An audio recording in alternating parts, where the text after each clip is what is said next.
રાજ્યભરમાં મુશળધાર વરસાદ. રાજકોટ જિલ્લાના જળાશયોમાં વરસાદના લીધે નવા નીરની આવક થઈ છે. 8 જળાશયોમાં નવા નીરની નોંધપાત્ર આવક થઈ છે. રાજકોટ સિંચાઈ વર્તુળ પૂર એકમ દ્વારા આંકડા જાહેર કરવામાં આવ્યા છે.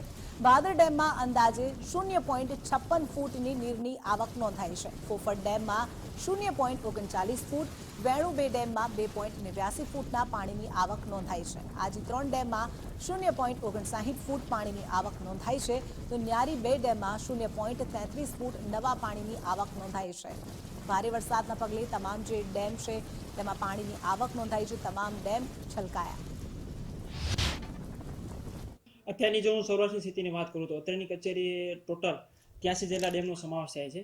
બરોબર છે. 83 જેટલા ડેમોમાં હું જિલ્લાઓની વાત કરું તો રાજકોટ છે, મોરબી છે, જામનગર, દેવભૂમિ, દ્વારકા છે, પોરબંદર છે, મોરબી છે, તેમાં જેટલા ડેમો જેટલી સ્કીમો આવેલી છે તેનો સમાવેશ થાય છે.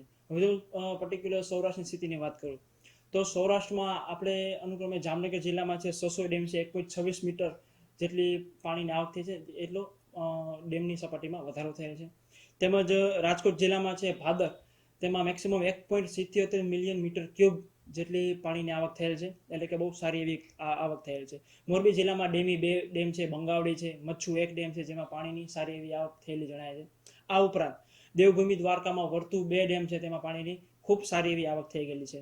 તેમજ જામનગર જિલ્લામાં 602, વર્તુ 2, રંગમતી જેટલા જિલ્લામાં પાણીની આવક થયેલી છે.